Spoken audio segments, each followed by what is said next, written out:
Kami dalam Selamat Pagi Malaysia, satu topik yang cukup penting untuk semua wanita di luar sana iaitu kanser ovari.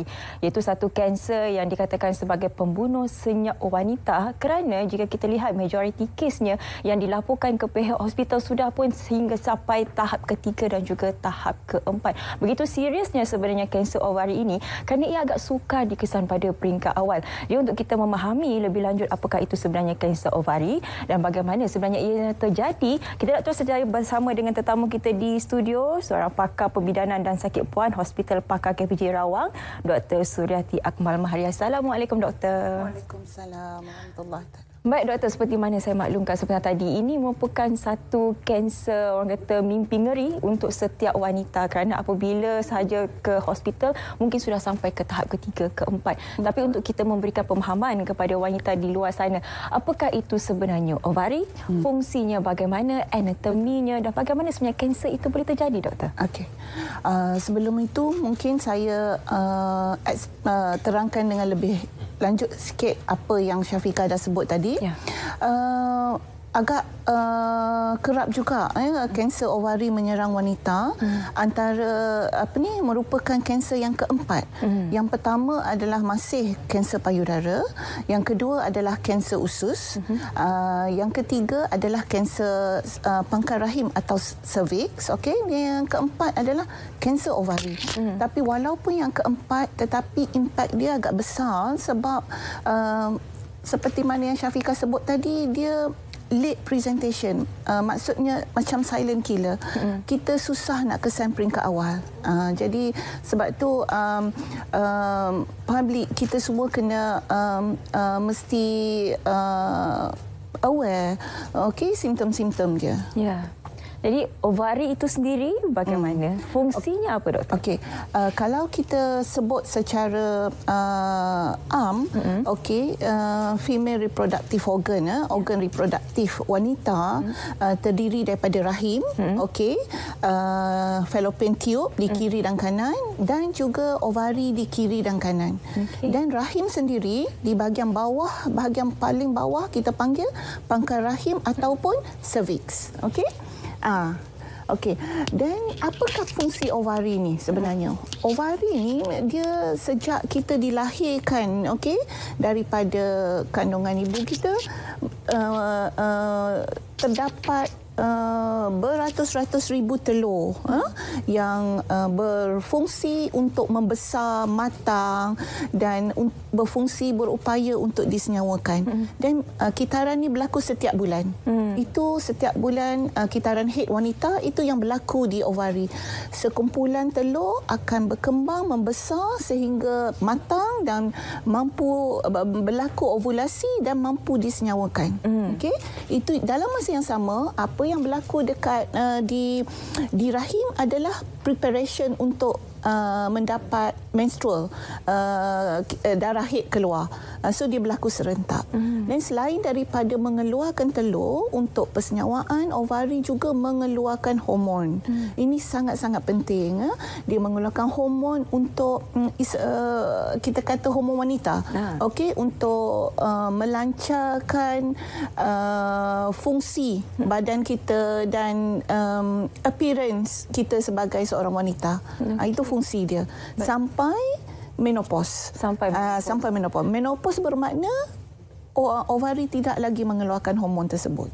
Kalau kita boleh lihat apa yang dipaparkan ini, Doktor, ini merupakan apa? Okey, ini merupakan gambar kanser ovari yang sebenarnya. Okey, kalau kita nampak yang bahagian tengah adalah rahim, bahagian bawah sekali adalah pangkal rahim dan satu ovari yang normal, yang kecil. Okey.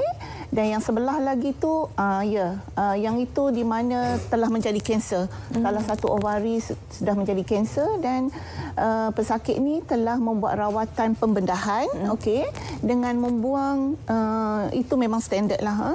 Kalau kita mengalami kanser ovari, kita terpaksa buang kiri dan kanan ovari, rahim dan juga pangkal rahim. Okey, doktor, seperti mana saya katakan di awal tadi, kanser ovari ini sebagai pembunuh yang senyap kerana apabila dilaporkan di pihak hospital sudah pun mencapai tahap ketiga dan juga Betul. Kenapa perkara ini terjadi? Antara kanser sistem peranakan wanita yang lain, dia yang paling sukar dikesan. Kenapa? Okey. Dia sebenarnya kanser ovari ni, dia simptom yang dikeluarkan tu agak tidak spesifik. Okey. Antara simptomnya adalah macam perut kembung, kita rasa tak selesa di bahagian bawah perut, ada rasa sakit-sakit, senak-senak, dan jika dibiarkan lama-lama kita akan rasa cepat kurang selera makan, turun berat badan yang mendadak. Tetapi bila sampai tahap ni, selalunya ini sudah tahap ketiga dan keempat. Tahap pertama dan kedua biasanya tiada simptom. Sebab nature kanser ovari ni dia sangat agresif, ya Syafiqah. Dia sangat agresif. Dia cepat merebak dengan cepat. Jadi by the time dah timbul tanda-tanda tu, selalunya sudah sampai tahap 3 dan 4. Okey. Adakah terdapat sebarang pemeriksaan untuk mengesan lebih awal kanser ovari ni, doktor? Okey, secara keseluruhannya, okey, setiap wanita yang sudah berumah tangga, kita nasihat untuk datang supaya setahun sekali, setahun sekali untuk berjumpa doktor, okey, untuk memeriksa tahap kesihatan kita. Spesifik untuk wanita, selalunya kita akan memeriksa buah dada, screening untuk kanser buah dada termasuk mamogram. Jadi dalam masa yang sama kita akan cek buat ultrasound. Okey, daripada ultrasound ni, pemeriksaan ultrasound, kita dapat kesan jika seseorang pesakit atau wanita tersebut mengalami bengkak pada ovari yang kita boleh suspek sebagai kanser. Dan selanjutnya dalam masa yang sama kita juga boleh membuat pap smear, ujian saringan pap smear untuk mengesan kanser pangkal rahim. Dan jadi secara keseluruhannya kita dah tackle secara keseluruhan kesihatan wanita. Tak kerap pun, setahun sekali saja. Setahun sekali. Ya. Ada yang mengatakan bahawa kalau wanita itu baru saja lepas bersalin, memang wajib untuk lakukan pap smear. Adakah itu betul, doktor? Okey, betul. Sebabnya, biasanya kita nasihatkan seseorang wanita melakukan pap smear setiap tahun selama 3 tahun berturut-turut. Sekiranya selepas 3 tahun result tu memang normal, okey, kita nasihatkan untuk membuat ujian pap smear sebanyak 2 tahun sekali. Okey. Seseorang wanita melahirkan anak biasanya 2 tahun. Jadi biasanya doktor akan ambil kesempatan untuk nasihat wanita untuk melakukan ujian pap smear semasa rawatan postnatal selepas kelahiran. Tapi dalam masa yang sama kita juga buat ujian ultrasound. Selepas rawatan postnatal tu, postnatal follow up, kita akan nak tengok biasanya rahim dah mengecut atau tidak lepas bersalin, kan? Okey, dan dalam masa yang sama kita boleh tengok ovari itu sendiri normal atau tidak. Jadi itu sendiri kita dah kira sebagai satu screening untuk wanita setiap tahun. Jadi satu info yang cukup menarik kepada ibu-ibu di luar sana yang baru sahaja melahirkan anak, lakukan segera ujian pap smear itu untuk mengesan semua sekali lah sebenarnya yang berkaitan dengan pangkal rahim dan juga sistem peranakan kita. Baik, punca utama, adakah ada sebarang punca sebenarnya untuk terjadinya kanser ovari ini, doktor? Ada beberapa faktor risiko, ya. Kalau seseorang tu ada faktor risiko ni, bermakna chances mereka untuk dapat kanser ovari agak tinggi sedikit. Tapi bukan nak kata mesti, ya, tak semestinya, cuma kebarangkalian tu agak tinggi. Yang pertama yang agak ketara adalah family history. Ya. Kalau kita bercakap mengenai kanser pangkal rahim, kanser cervix, dia tak ada faktor family history kat situ. Ya. Kanser cervix tidak. Ya, dia berlainan. Kalau kita bercakap mengenai kanser di organ reproduktif wanita, kita bercakap mengenai kanser cervix, kanser rahim dan kanser ovari. Okey, kanser cervix tidak ada faktor family, tetapi kalau kanser ovari memang agak ketara, ya. history daripada sama ada selalunya belah mak lah, belah mak maternal side, sama ada makcik, mak, adik-beradik perempuan yang mengalami kanser ovari atau kanser payudara. Sesiapa yang mendapat kanser payudara sebenarnya berisiko untuk mendapat, agak tinggi risiko untuk dapat kanser ovari. Ataupun mak kita mendapat kanser payudara, kita turut berisiko untuk mendapat kanser payudara dan juga kanser ovari. So faktor genetik memainkan peranan yang penting. Selain daripada itu, ada juga beberapa faktor lain, okey, macam dari segi obesiti pun merupakan, sebenarnya obesiti merupakan faktor risiko kepada beberapa jenis kanser, termasuk juga kanser ovari. Selain daripada itu, faktor lambat lambat berkahwin dan mendapat anak, jadi dan lambat menopause. Jadi faktor-faktor ini menyebabkan ovari itu sentiasa bekerja mengeluarkan telur, ovulation yang saya sebut di awal tadi, setiap bulan berlaku tanpa berhenti. Jadi itu mungkin salah satu postulasi mengatakan faktor risiko untuk mendapat kanser ovari. Jadi bagi wanita yang belum lagi mengandung ataupun bersalin, mereka juga berisiko sebenarnya untuk mendapat kanser ovari ni, doktor. Oh, bahaya juga macam ni. Tapi ada juga bahaya lain kalau ramai sangat anak ataupun kahwin pada umur yang lebih awal, terlalu awal. Faktor risiko untuk kanser pangkal rahim. Sebab untuk pengetahuan wanita di luar sana berkaitan dengan kanser sistem peranakan ni, kita ada 3 seperti doktor maklumkan tadi. Kita ada kanser ovari, kanser rahim dan juga kanser cervix. Di mana kanser ovari ni mungkin boleh keturunan ataupun genetik, dan juga salah satu faktor dia seperti tadilah, kalau mungkin kahwin lambat sebab telurnya sentiasa dihasilkan setiap bulan. Okey, kita kena fikir-fikir sikitlah yang itu. Doktor, persoalan seterusnya ialah apabila seorang wanita itu mempunyai penyakit ataupun kanser ovari ini, chances ataupun peluang untuk mereka mengandung tu bagaimana? Dia bergantung kepada tahap dia, stage berapa. Kalau dia kanser peringkat awal, tahap 1 pun kita ada 1A, 1B, 1C. Kalau masih tahap 1A, kita masih boleh buat operation di mana kita hanya buang ovari tersebut saja.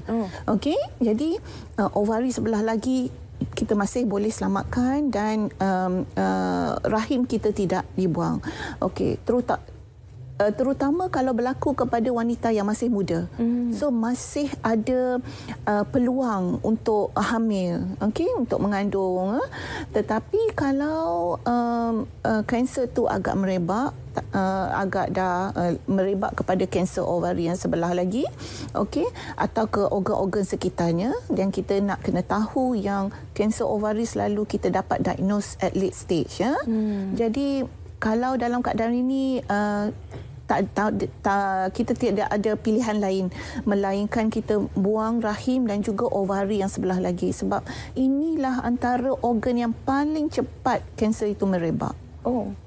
Jadi kita terpaksa buang rahim dan ovari sebelah lagi. Kita tadi menyentuh mengenai diagnosis yang diberikan kepada mereka yang mempunyai kanser ovari ini. Mungkin doktor boleh perjelaskan apa di antara diagnosis dan juga rawatan yang diberikan.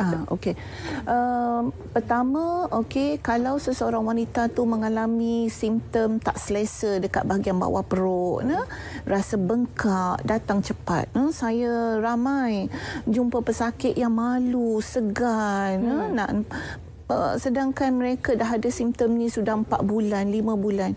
Jadi kita nak kena sedar yang kanser ovari ni amat cepat dia merebak. Jadi kita kena alert dengan simptom tersebut dan datang jumpa doktor. So apa yang doktor perlu buat biasanya, first kita akan melakukan ujian ultrasound. Kita buat ultrasound nak pastikan sama ada ovari normal atau tidak. Jika sekiranya doktor doktor suspek ada ketumbuhan di ovari, doktor akan buat beberapa lagi penyiasatan termasuk ujian darah. Kita boleh buat tumor marker. Okey, kanser ovari ni 85% kanser ovari dia mengeluarkan tumor marker, kita panggil, bahan di dalam darah. Dan seterusnya kita juga boleh buat ujian macam MRI atau CT scan. Rawatan surgery, mesti operation pembedahan, dan macam yang saya sebut tadi, kita terpaksa buang rahim dan kedua-dua ovari dan juga lemak di dalam bahagian perut. Itu antara tempat-tempat yang paling cepat kanser ni merebak. Jadi kita buang dulu. Dan selanjutnya bergantung kepada tahap 1, 2 atau 3, dan kebanyakannya kita kena bagi kemoterapi. Okey.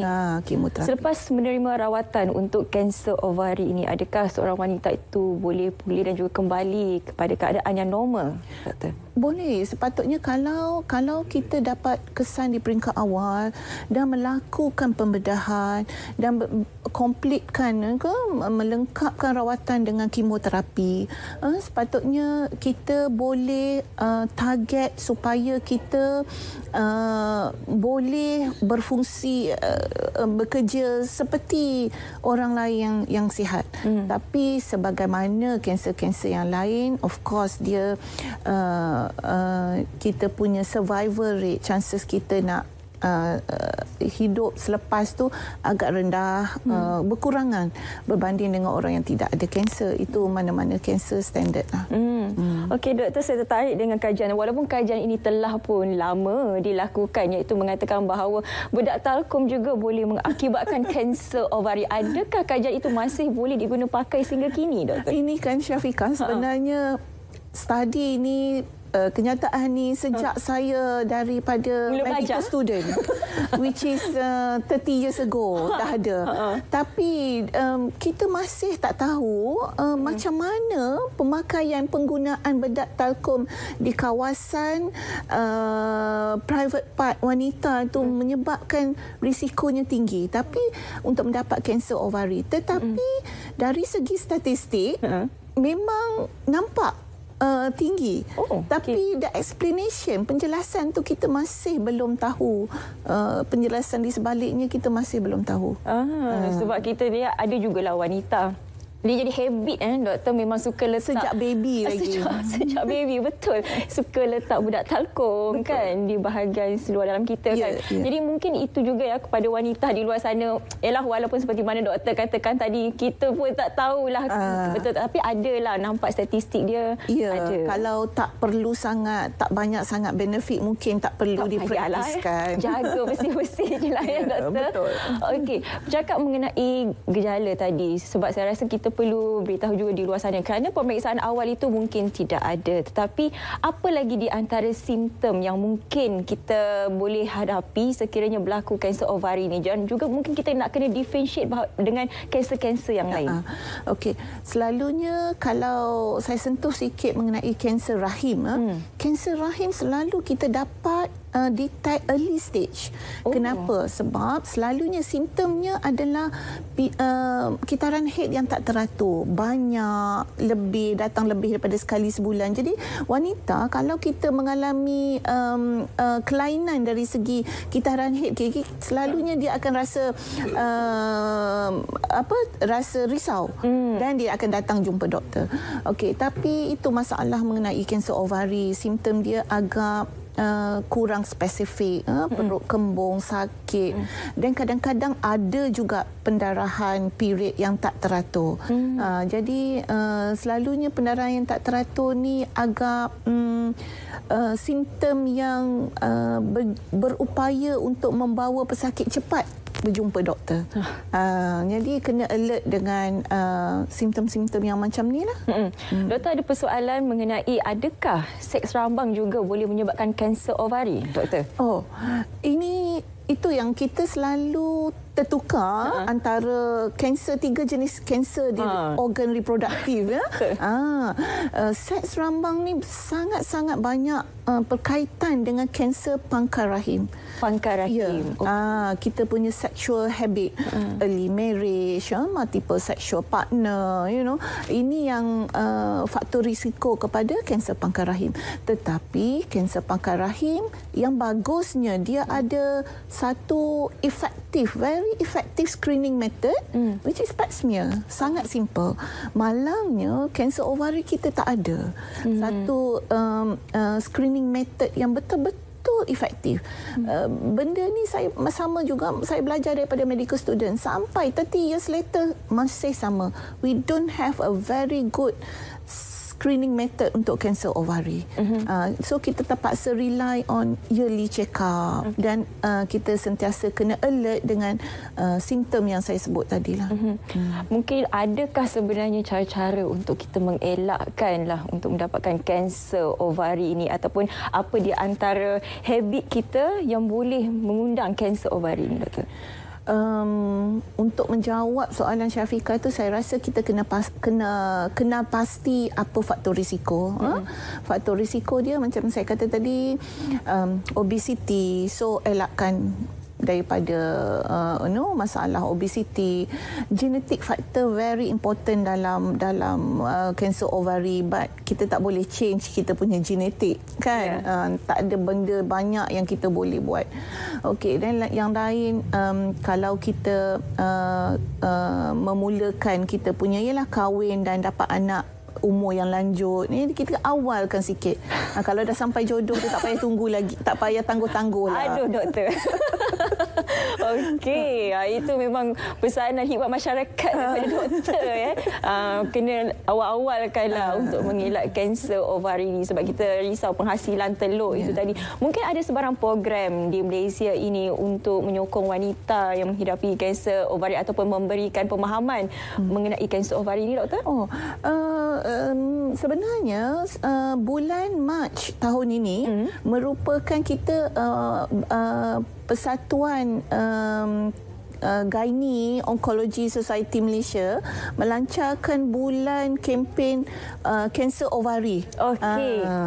Baik, doktor. Terima kasih Dr. Suryati Akmal Mahari, pakar perbidanan dan sakit puan Hospital Pakar KPJ Rawang, kerana sudi berkongsi bersama dengan kita mengenai kanser ovari, pembunuh senyap wanita. Jika anda mengalami sebarang simptom seperti mana doktor katakan tadi, lakukan pemeriksaan awal, dan ianya pembunuh senyap kerana tiada lagi sebenarnya pemeriksaan awal yang boleh dilakukan untuk mengesan kanser ovari ini. Baik, kita nak berehat seketika, kita nak bersama dengan rakan kita di Konti News untuk berita semasa. Silakan.